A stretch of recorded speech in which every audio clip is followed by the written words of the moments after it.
Hello and welcome to the Easy Solution Systems tutorial videos. I'm Jesse Brown, and today we'll be going through labels in Rman.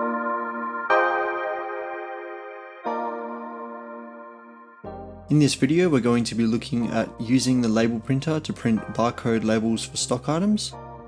You can print two types of labels in Rman. The first one is using the standard A4 or letter size labels that come in sheets.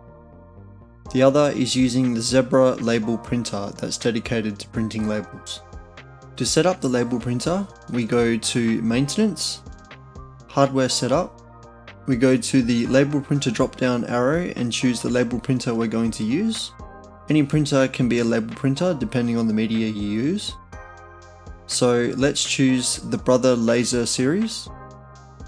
We'll choose Save. The printing label screen can be accessed from many locations, including the invoicing.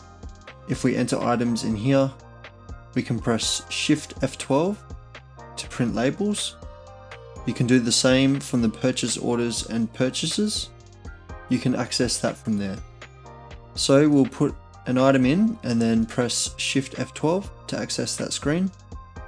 Another place we can access that is from choosing Stock and choosing Stock Labels Printing.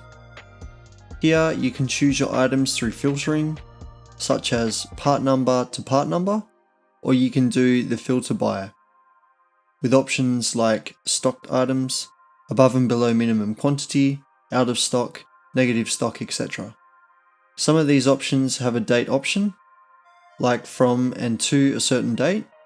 You can choose the number of labels to print, such as fixed number of labels, or if we import from either the invoicing or purchase orders screen, we are able to import the quantity. So if we leave the quantity to print as 0 here, the printer will pick up the quantity from the field here instead. So all these fields here will allow you to print the labels specific to what you'd like to print by filter. Let's go back to the invoice screen and say we want to print a couple of labels. We will enter 5 here and 2 here. If we want to print the labels of these, we press Shift F12 for the label printing screen. Notice the system has brought the items into the menu. Same can take place from the purchase screen. We can check any item that we want to print. Notice that the items came as 5 and 2 from the invoice screen. If we leave them as is, and leave the quantity to print as 0, the system will print 5 labels for the large coffee and 2 for the small coffee, provided both items are checked. The second thing we need to check to customize are the labels we're going to print. To print the labels on a standard printer, we need to choose an Avery label sheet, and these come in different forms and sizes. The first one comes with A4, 3 columns and 15 rows. If we choose this one, it'll bring us to another screen.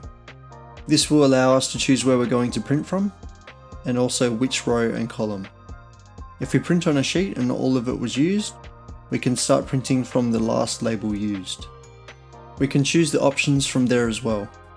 We can print the part number as a part of the barcode or not. We can print the item details as units such as kilograms or pounds, etc. The other details, which is the second line, and the bin location, you have the option of no price, retail, trade, wholesale, or on special prices. You can print the part number as the barcode.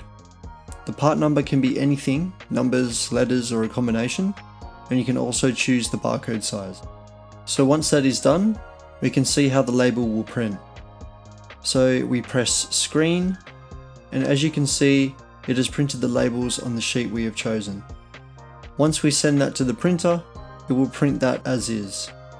So that is the first form of printing labels. As you can see, there are quite a few forms of the standard labels that people use. Most is from Avery, but other manufacturers do the same sizes and formats. We can also have generic ones that print on certain point of sale printers as well. The second method is to use the Zebra printer, which are good printers to use. This is what a Zebra printer looks like. This is just one type of Zebra printer that is suitable for printing labels. These are a thermal printer, which means it uses no median size, which makes it very cheap to run. So you can just buy the labels for it. The labels come in a roll format, and you can choose the label size from the manufacturer. Now to print these labels, you need to change the label file. File extension from the drop-down menu is LBL. Once you choose an LBL label, these label files sit in the Rman folder, as you can see here. These LBL files are actually text files that have been renamed from TXT to LBL. When you make your own, you should rename it as your own. So once you upgrade Rman, it won't be overwritten by the new setup, so save it under your own name. Notice that the lines that start with a semicolon are not taken into account, so these lines are considered notes. The files follow a standard Zebra EPL language file, which is fairly easy to understand. Each line is made of parameters, and then the field that we want to print.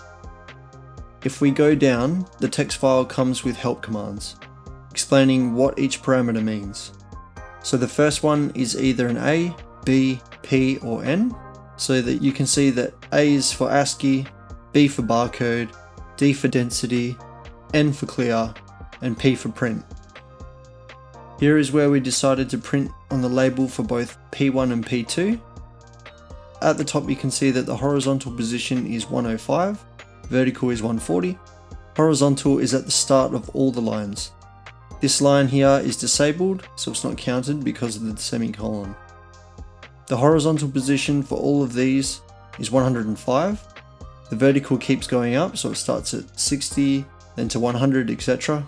The third is the rotation, so 0 is set to normal, or you can change the degrees of the rotation, such as 90 degrees, 180, 270, whatever number you want to put in there, between 0 and 360. The fourth parameter is the font or barcode selection.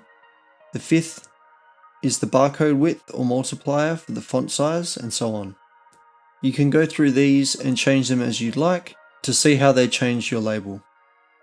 This allows you an infinite number of configurations that you do with your labels, so it's a very powerful programming language. Also, these are variable names that you can change. As you can see at the bottom here, each one tells you what each variable is, so you can use those inside the label itself. Some of these are preceded by all trim. This is to remove all the spaces following the variable. Some of these variables have many spaces, so make sure you use this all trim. These are especially important when you're trying to print a part number as a barcode, otherwise the barcode will be unreadable due to the length of the barcode. Once we edit and save it, we can now print it, and it should look like this. So as you can see, we printed the company name as white over black.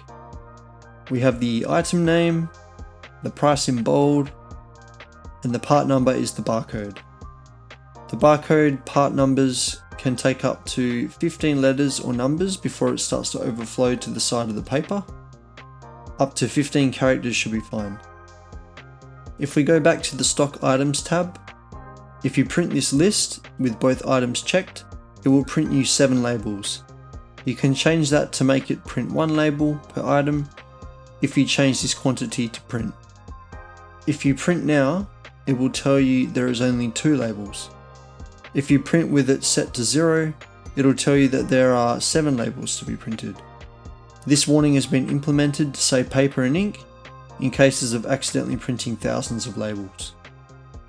I hope this video has been helpful, and we hope to see you again soon. Thank you. Bye.